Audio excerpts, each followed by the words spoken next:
So, Frank, you've got a new edition of the trade targets out. The top 50 has been published today. You're like Santa. You made your list. You're checking it twice, telling us who's going to be naughty and nice. So let's look at Detroit. They've got a couple of guys, Nick Leddy and Tyler Bertuzzi, that have kind of shot up your list. Do you think they're ready to make a move on those guys?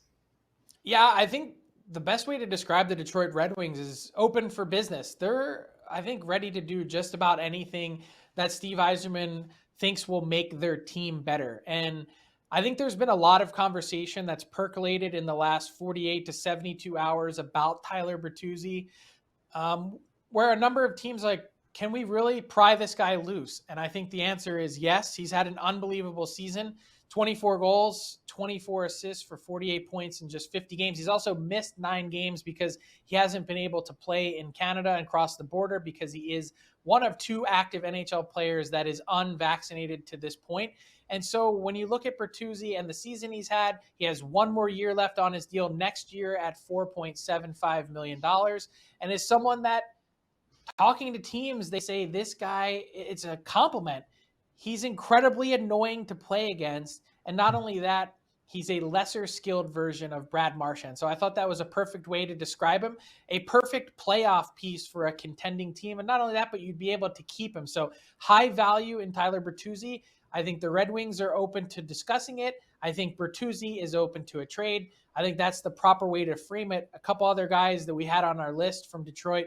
Leddy, he already sat out against Vancouver on Thursday night. I think the Red Wings are looking for something in the second round pick range for Nick Leddy, and they'll get it. I think he's a guy that has lots of playoff experience between the Islanders and the Chicago Blackhawks, 4 trips to the conference final or beyond for Nick Leddy in his career. Philip Zadina, a little bit maybe less likely. Feels like that could be an offseason trade, but his name has certainly been out there. And I wanted to touch very quickly on one guy who did not end up making our trade targets board, and that would be Mark Stahl. I have seen his name out there. He holds a full no move clause. I believe his preference, Chris, is to stay in Detroit. He really likes it there. It would have to take something from one of the true contending teams, you know, the Tampas, the Colorados, the Floridas, that would have to step up. And it's also dependent on role as well. Not someone interested in going to play a 7th role and sitting out as a healthy scratch as an insurance piece. So less likely to move for Mark Stahl, but I wouldn't say never. Okay, let's change our focus to the New Jersey Devils. Here's a team with 3 names that have all been linked to potential trades that are all under team control as RFAs. Damon Severson, Mackenzie Blackwood, and Pavel Zacha. What do you think the Devils are thinking with those 3?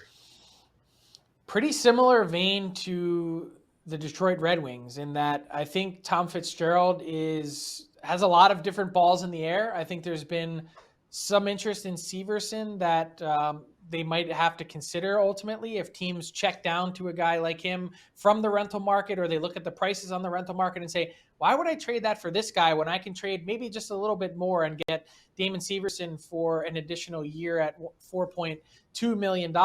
And they're on the search or on the prowl for a goaltender. You know, Mackenzie Blackwood, you see his name on the list. He's been hurt. There's been lots of question marks about his game. How does he get his game back to the level that the Devils were expecting it to be at a couple years back? I think there's been some confidence lost mutually, both between the Devils in Mackenzie Blackwood and Mackenzie Blackwood in himself. And Pavel Zacha is another guy that's been out there. They've tried to essentially shoehorn him in as a winger. That guy's a center. He believes he's a center. He wants to play center. They're just a team that is actually blessed down the middle with their center position. And, Zacha just simply isn't going to get the minutes or the workload that he probably needs in order to be at his most productive. So I think Zacha has more value to other teams than he does the New Jersey Devils at this point, a pending RFA with Arbrights. The Devils, kind of leaning, Chris, which team is the biggest wild card in the Metro Division? It's the Devils or potentially the Columbus Blue Jackets. Max Domi, just outside our top 10 on our trade targets board. Both those teams are going to be fascinating to watch over the next 72 hours. Yeah, I've always liked Zacha. I think if a team picks him up, they're getting an underrated piece that's still growing. So one final question for you, Frank. Is there a team out there that you think could surprise us with a move that maybe hasn't been talked about or that comes out of left field somewhere? Yeah, I think there's a couple teams in the West that I'm keeping my eye on as potentially teams that take a big swing. One, and then they're probably for two different reasons. One is the St. Louis Blues. They're in pure contender mode. I think they've considered and looked at a number of different options. I think they've been, they were hanging around in the Ben Sherratt sweepstakes. They certainly weren't willing to pay that price. I think they've been in and touched base on Jacob Chikrin. I think they've checked in on Hampus Lindholm. They're looking for a partner that can play with Colton Parayko on their top pair.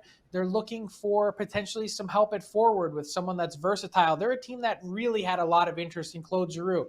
They didn't make the final cut, but it just goes to show you that they're interested in adding a piece of that potential magnitude. And the other part of the St. Louis Blues is what's really complicating things is their dollars in, dollars out, their salary cap picture. They're a team that would probably need to trade a piece off of their roster in order to make money work. You'd need retained salary. There's a lot of hoops to jump through.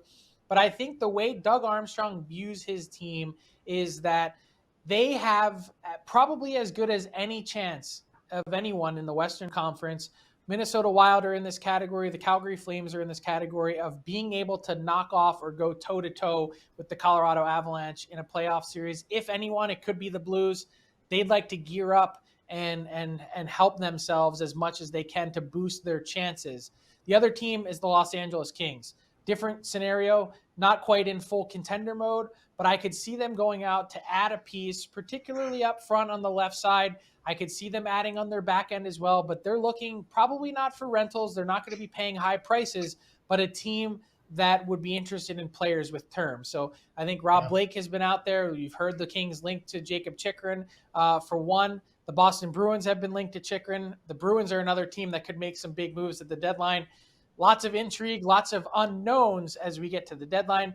Chris, that'll wrap up our trade target segment delivered by DoorDash. You see the promo codes at the bottom of your screen.